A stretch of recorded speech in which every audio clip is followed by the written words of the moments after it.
แค่เมียอายเด้อนางสองใจสองทางหนึ่งคือนางสองก็คือเมียหากเข้าตอนนี้สิมีแต่แนวเสื่อมเสียพออายมีลูกมีเมียตัดใจลืมเสียเป็นไปบ่ได้ถึงหาหมดใจแต่บ่ได้เป็นคู่ชีวิตลืมสาคนดีในชาตินี้คงบ่สมใจผิดที่ผิดของเอาเมียสองบูหานกะไว้แต่เฮายังฝืนทางใจจากวันนี้ไปคงต้องอำลาหักเมียปานตาแต่การด่าก็หักหมดใจแต่มันเป็นไปบ่ได้หาเอาใหม่เถิดน้องควันตาขอบใจอีหลีในความดีที่น้องให้มาต่อไปจงลืมอ้ายซะอ้ายสิบ่มาเหมือนวันก่อนอ้ายหักน้องแท้แต่ยังแค่เมียอ้ายคือเก่าบ่ได้ดอกเจ้าน้องนงเหงาหูอยู่ทุกตอนมาห่วมอยู่กินกาบอยู่พินนวลน้องบางอ่อนเมียหูอายสิเดือดฮ้อนลาก่อนงามงอนอยู่ตีหา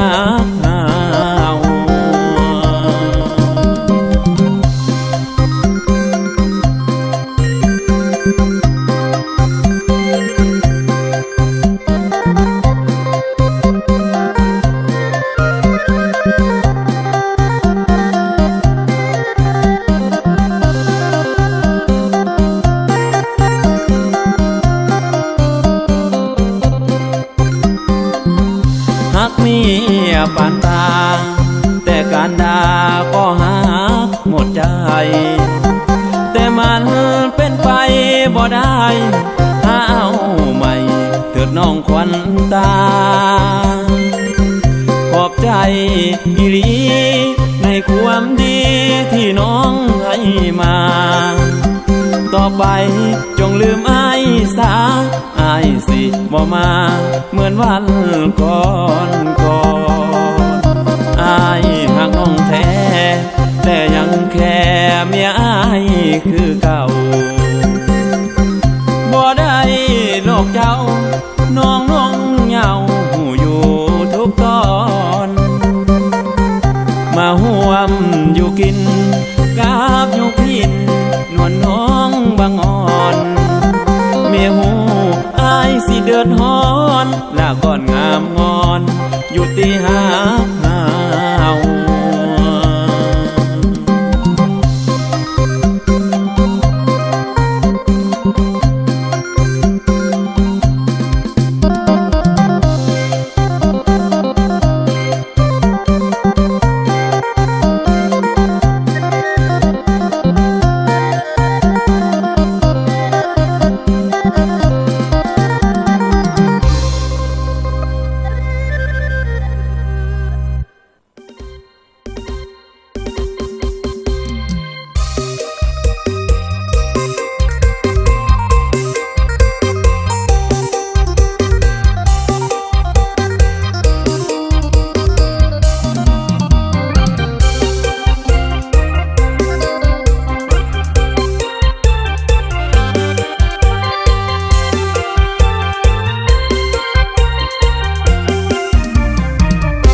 จนมีแต่คนเว้าใส่ยามได้เขาแห่กันมากินยามลำบากบ่มีไผอยากเห็นยามเป็นหนี้เป็นสินเขาดูหมิ่นนินทายามรวยมีแต่พี่แต่น้องยามจนเงินทองพี่น้องกะบ่มาแฟนเอ๋ยเคยฮักเคยบูชาเขาก็หนีป้าปล่อยปลาละไหล นให้บ่มีไผแลลำถึงยามรวยว่านั้นสาวบ้านก็แล่นมาลุงและป้าสิยองว่าเฮาดีบาดยามจนบ่มีมิตรสหายก็หายจอยน้ำตาย่อยได้แต่ของคอยท่าของแต่วาสนาได้ดีมีมั่งศอกเสื้อห่วยแต่ละครั้งบางสิได้เพิ่งพาอย่านินทาคนจนยามลำบากอย่าประมาทยามยากต่ำบ่มีบัวหานทันว่าขี้หายเกิดเป็นดีฟังคำนี้เอาไว้เด้อท่านเอ่ยอย่าหัวเย้ยคนจนเด้อทานเด้อทานเพื่อทานให้สงสารเถิดป่าเมื่อหน้าบางเทื่อดีโตข้าวนี่แสนต่อยต่ำศักดิ์ศรีบาดเมื่อใดเฮามีสิบ่ลืมบุญคุณเจ้า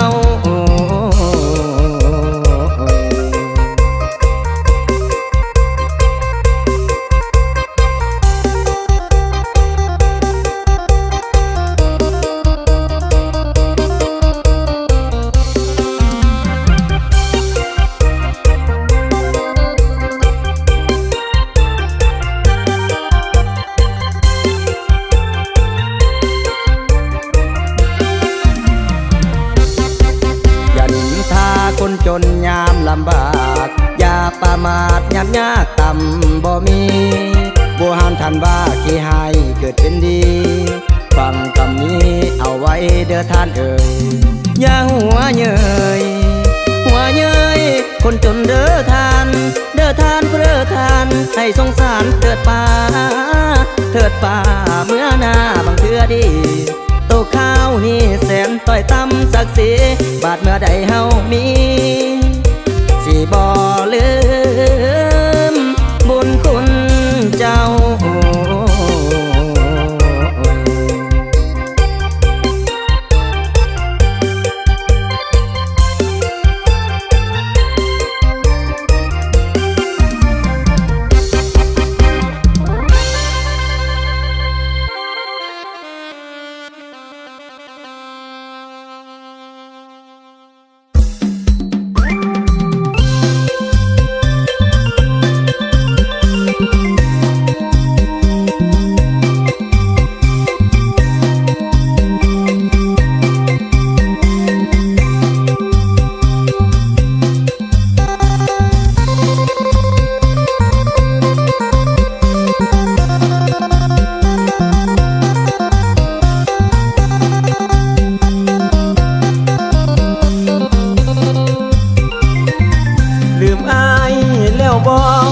คำว่ารออยู่ที่แคมป์ทางเจ็บปวดแท้นา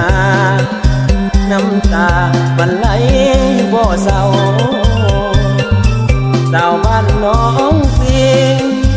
ยอดหญิงลืมคนหาเก่าไปอยู่บ้านเพื่อนเมืองข้าวน้องเจ้า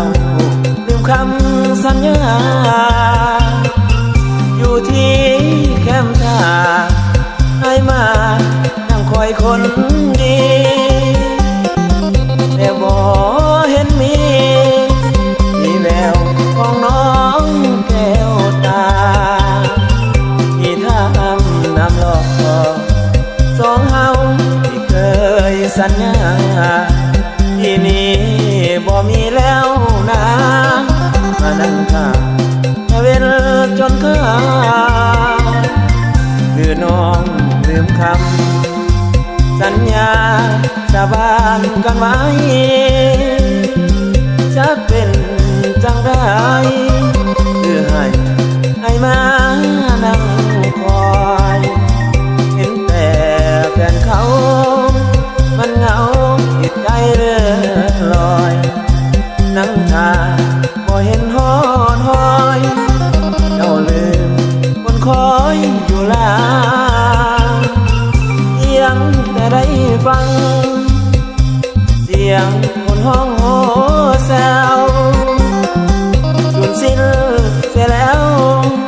น้องแก้ววันตาเอามาให้นี่ นั่งคอย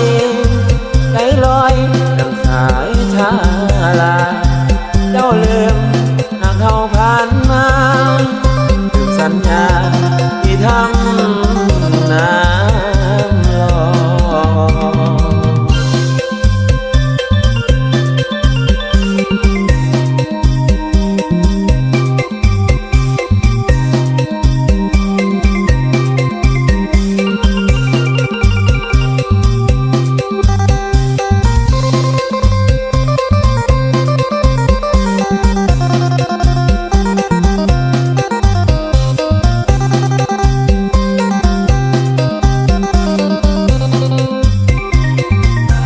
น้องลืมค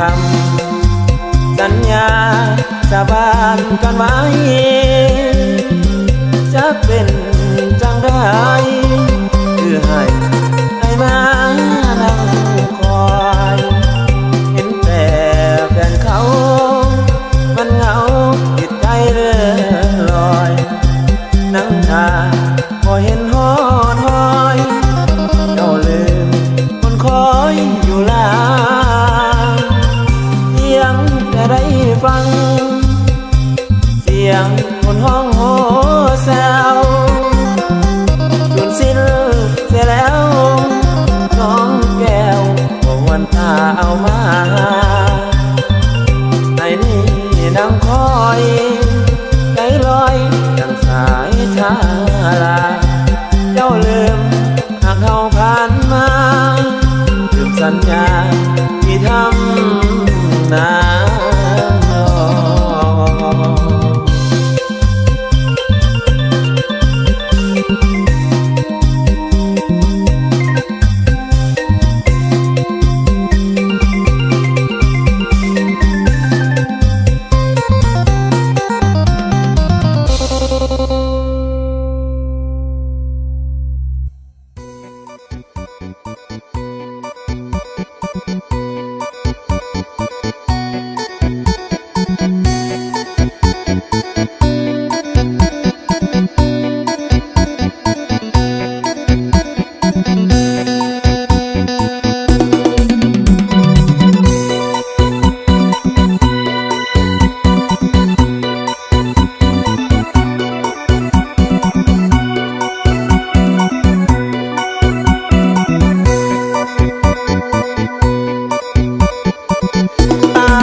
เขามันรวยบัวเฮามันเงินกีบขี่รถที่ตอกไทยนาเขาขี่เหล็กสับลูลาเฮานี่นาสิเอาหยังทันฐานะกินขาดอำนาจเงินคำก้อนใหญ่คนรวยแย่งแฟนเฮาไปบ่อะไรอายเลยนุ่งขาดหากมาหลายปีลืมความดีซึ่งกันและกันหากเจ้าดังดวงพระจันทร์แต่น้องเฮหันน้ำบ่าวเงินโยวนเย้ายวนหัวใจอายได้กินแต่น้ำตาแฟนใหม่เขามันรวยกว่าเฮานี่นามันบ่สมควรเป็นคนติดดินหากินน้ำให้น้ำสวนเป็นสิ่งที่บ่สมควรย้อนเงินหยวนเขามันเต็มแก่อวยพรให้เจ้าวันเข้าแต่งงานค่าดองน้อง200 ล้านสาวบ้านเขาซาเขาแซวพวกแก้วมีอาทิตย์ลืมเงินกีบของเฮาถ้าแม่ศาสตร์นี้เป็นคนยอมแพ้หากเจ้าแท้ๆแต่แพ้เงินหยวน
ของเฮา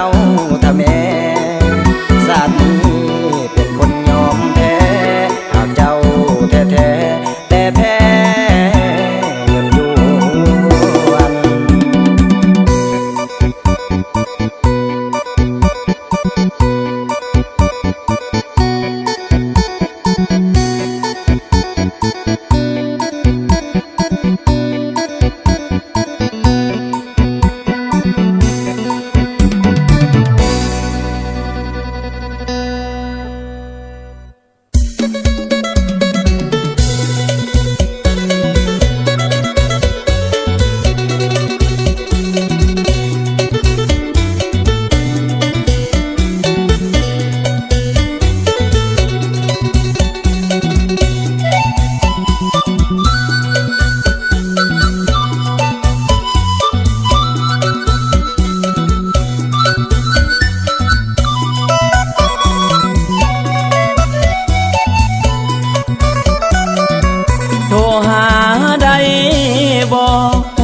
นอ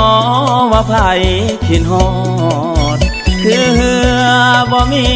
มองจอลอยลำอยู่กลางนาทีขินฮอดน้องหลายบ่กล้าโทรหาคนดีเฟซไลน์ที่อายนั้นมีคนดีคืออ่อนหมดมือบอกอายได้บอกไผน้ออยู่ในใจน้องหูบอกว่าไผจอบซองเพชรน้องอยู่ในมือถือคำเว้าว่าน้องหากจริงขอเว้าความซื่อเจ้าอ่อนนำไผหมดมือบอกอายได้บอกคนดีเจ้าหูบ่นาว่าใครกำลังคิดฮอดในใจอยากโทรมาย้อน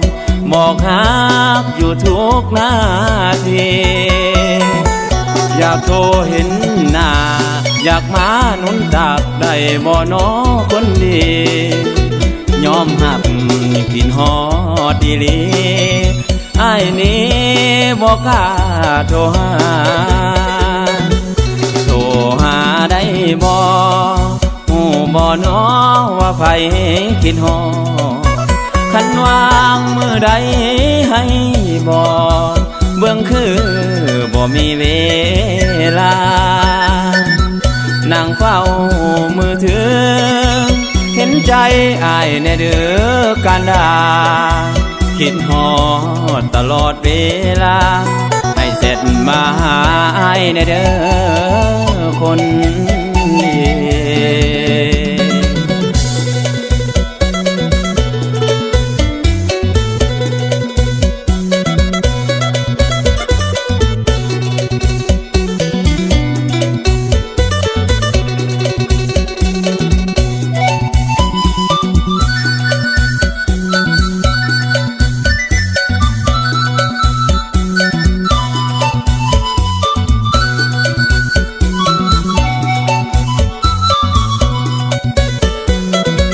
เจ้าหู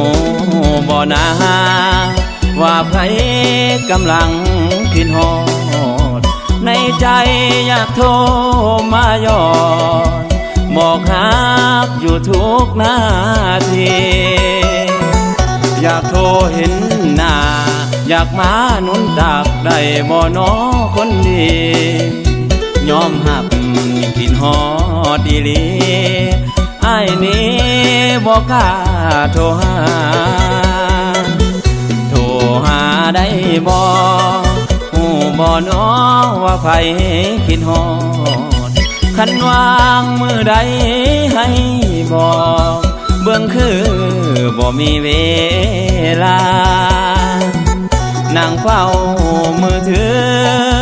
เห็นใจอ้ายแน่เด้อการดาคิดฮอดตลอดเวลาให้เสร็จมาหาอ้ายแน่เด้อคนดี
แท้น้อ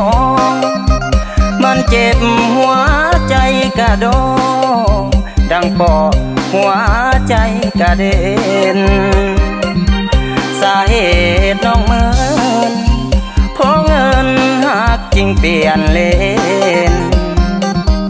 สามเหลี่ยมพาเป็นประเด็นสองเฮาแยกทางย้อนเสื้อใจนางอายจริงได้ห่างหน้ามนน้องไปก็มีเหตุผลพอจนน้องจริงเหมือนมาพออายมันจนหน้ามนจริงแยกแตกทางย้อนหนุ่มเศรษฐีมาแยกทางแบ่งหาเท่าไปยามเฮาหากันพาสันน้องก็บ่ว่าถึงอยู่บ้านดงบ้านป่าบ้านผู้บ้านพาน้องว่าสิไปบ่ตีเขาเปลือกน้องบ่เลือกต้องกินดินใดน้องว่าสิไปนำไม้เฮ็ดให้ไถนาบ่ทันดีว่าน้ำตาก็ไหลเต็มเบ้าเงินหยวนสร้างคือพระเจ้าย้อนเฮาคือตัวปัญหาพออายมันจนหน้ามนจริงตัดใจลาหากเขาเกิดมีปัญหาเงินหยวนนำพาสามเหลี่ยมพาเป็น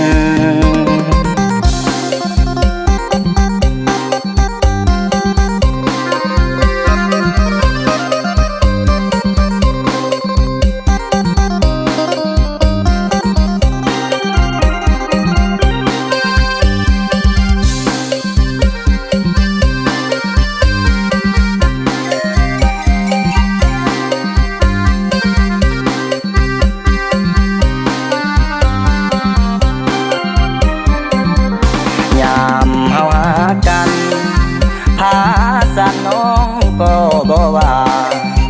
ถึงอยู่บ้านดงบ้านป่าบ้านผู้บ้านพาน้องว่าสิไปบ่ตี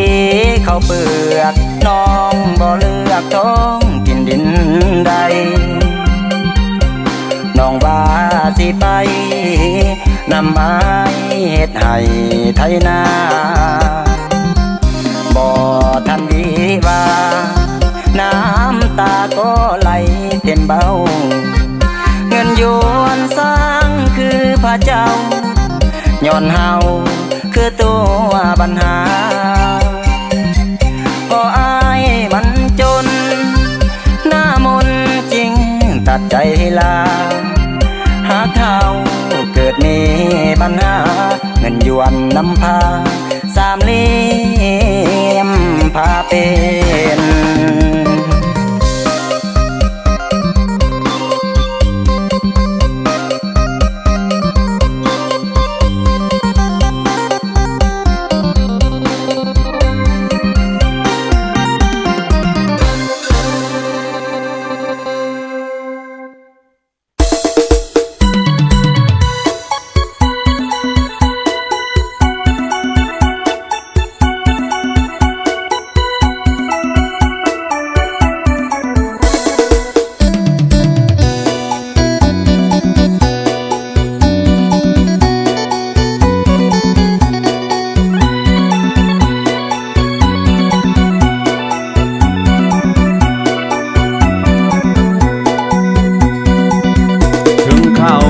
เศร้าใจบ่ได้ละเกียดอกน้องขอเพียงเนื้อทองมีใจมากับอายห้อยเปื้อนอดีตบ่คิดเป็นเรื่องยิ่งใหญ่เพียงแต่นวลน้องสามวัยหากอายคนนี้ก็พอ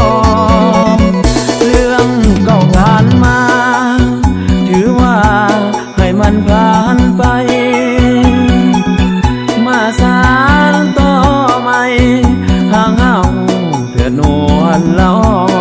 งหอยเปื้อนหอยเจ็บน้องนั้นอย่าคิดเลยน้องสายคนนี้ยังเฝ้ารอสานต่อหากน้องเลื่อยไปของเก่าที่เขาเศร้าใส่ผู้ชายคนนี้บอกแค่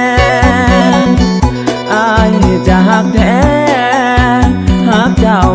จนหอดมือตาผู้ชายคนนั้นถึงเขาจะทิ่มน้องไปไอ้เองจะหับน้องไว้สามไว้อย่าได้กังวลถึงเขาสิทิ่มไอ้นี้จะขออาสามาขอเป็นยาหัวใจให้น้องหน้ามนสิบ่เฮ็ดให้น้องเนื้อทองเจ้านั้นสับสนจะหักเพียงน้องหน้ามนเป็นคนสุดท้ายของอาย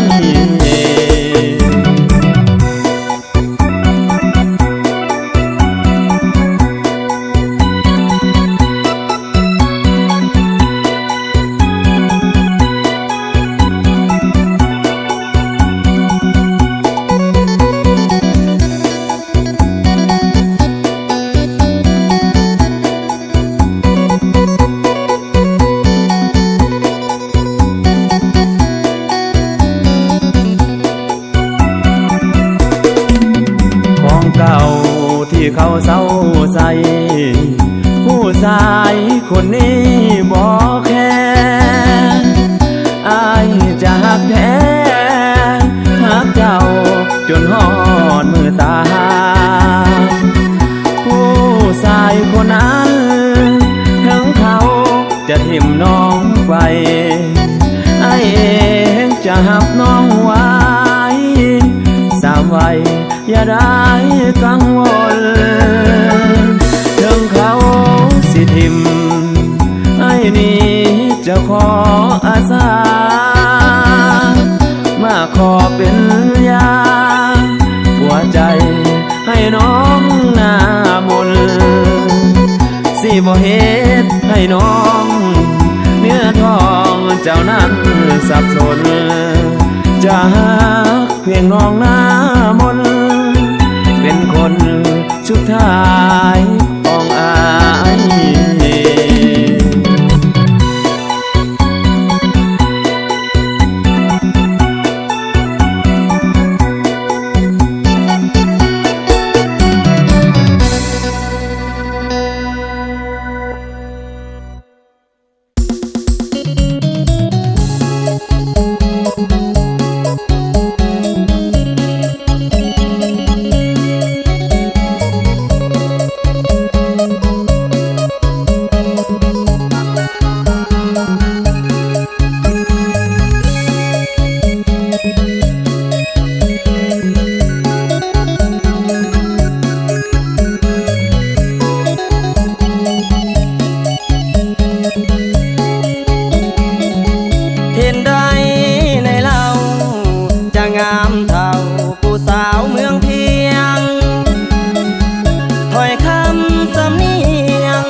ได้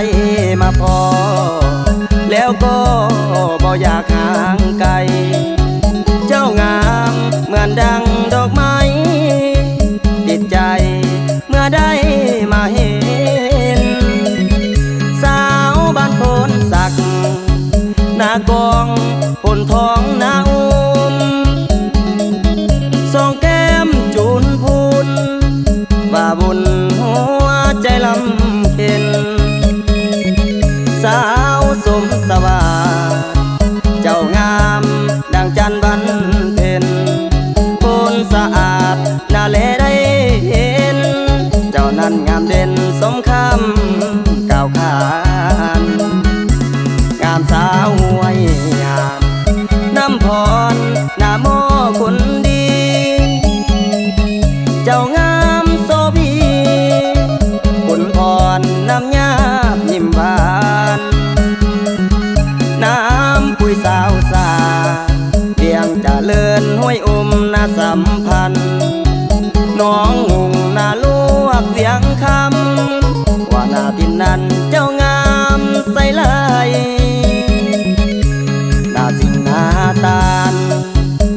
สวรรค์น้องบัวงามของบ่แม่นอายตั้งยองน้ำปังห้วยโพนใสโพนหินโพนสว่างน้องหัวแสงเจริญงามหลายผิวแก้มเจ้างามกว่าไผกินใดจะเทียบสาวเมืองเพียง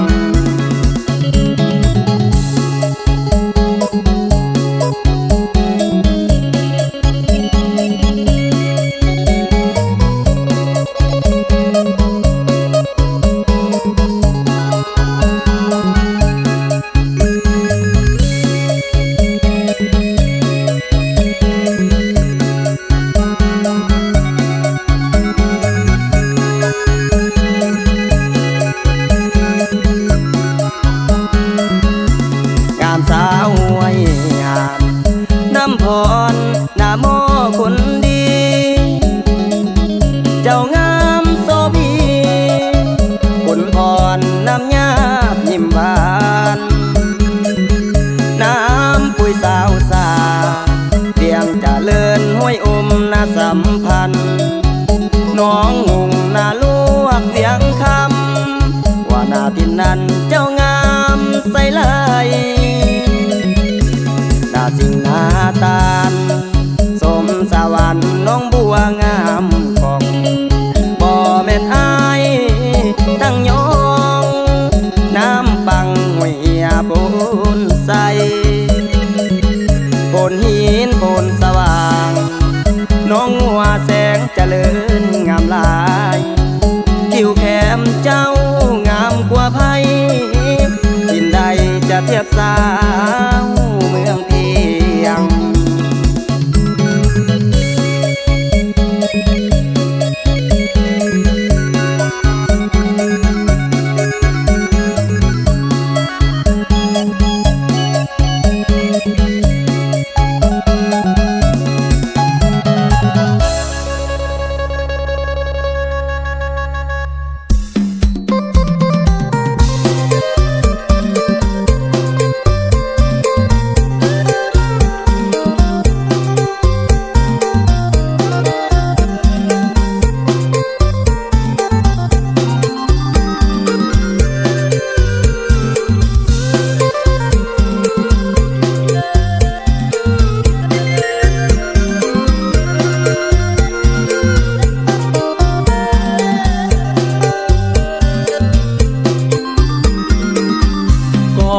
เป็นแฟนกัน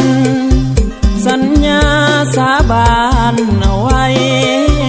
ว่าจะหักน้องจนตายสัตว์นี้บอกขอมีไผดอกหนาร่วมกันสร้างฝันจากวันเฮาต้องวิวาน้องเก็บอายเป็นคนหาเพื่อวันวิวาสองเฮาอย่าได้ง่อยเหงาซึมเศร้าไปเลยคนดีสำหรับผู้ชายคนนี้สิทำเพื่อน้องเหงาอย่าแค่ความจนอย่าสนคำคนอื่นเว้าย่านเดย่านน้องหูเบาลงคำเว้าผู้มีเงินทองพบกันบ่นานตาหวานก็เลยเปลี่ยนไปเฮ็ดหยังก็บ่ถูกใจหงุดหงิดใส่อายง่ายแท้น้องอายเฮ็ดหยังผิดเจ้าจริงคิดเปลี่ยนไปเนื้อทองความฝันของอายและน้องเนื้อทองหรือมันแล้วบ่เพื่อลมบาดจอตาบอดสำเทาแท้เฮาเหมือนดังบุหันเพิ่นเว้าบัดนี้เกิดกับเฮาแล้วน้องย้อนหนุ่มเศรษฐีมีเงิน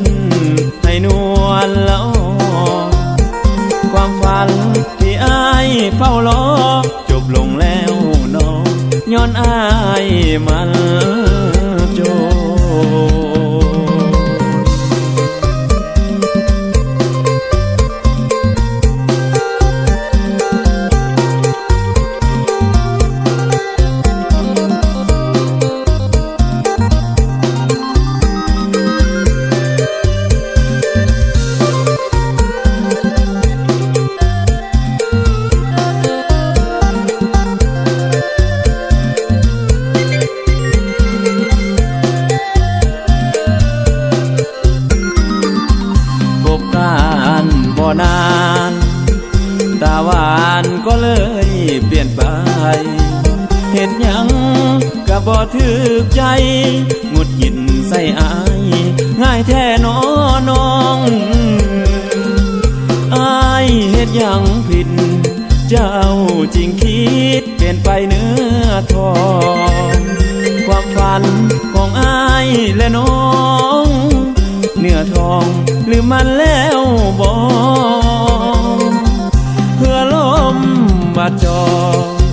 ตาบอดสำเทาแท้เฮาเหมือนดังบูฮันเพิ่นเว้าบัดนี้เกิดกับเฮาแล้วน้องย้อนหนุ่มเศรษฐีมีเงินให้นวลละอความฝันที่อายเฝ้ารอจบลงแล้วน้องย้อนอายมันโจ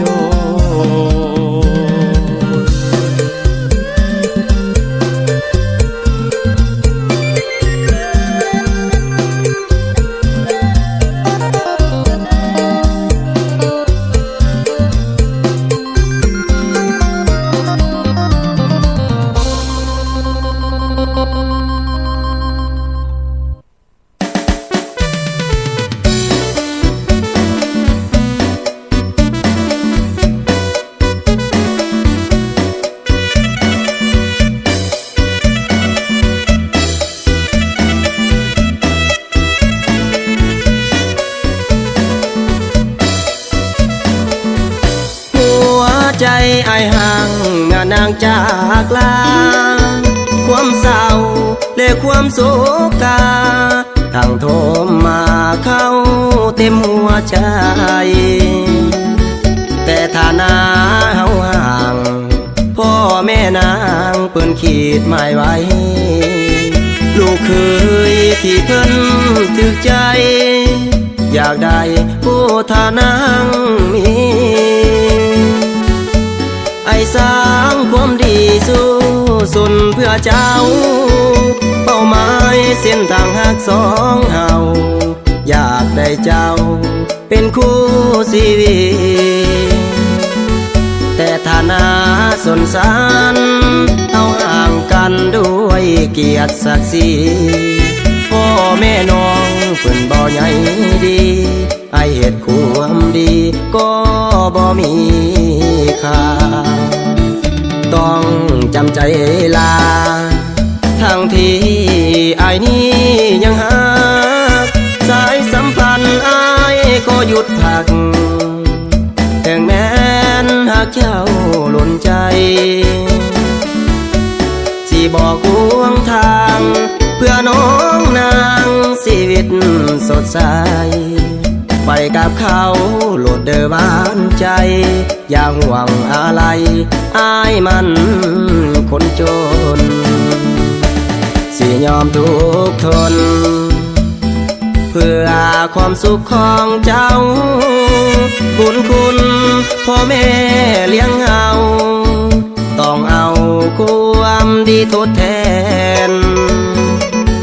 ไปของคู่กับเขาให้มีความสุขแน่นๆส่วนอายเป็นอดีตแฟนสุดห่วงแหนแต่ต้องจำจากลา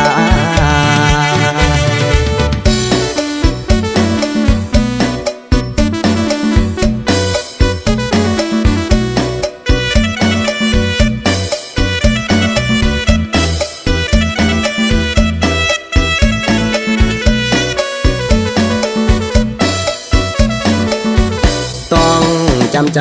ลาทั้งที่ไอ้นี้ยังหักสายสัมพันธ์ไอ้ก็หยุดพักแต่แม้นหากเจ้าหล่นใจ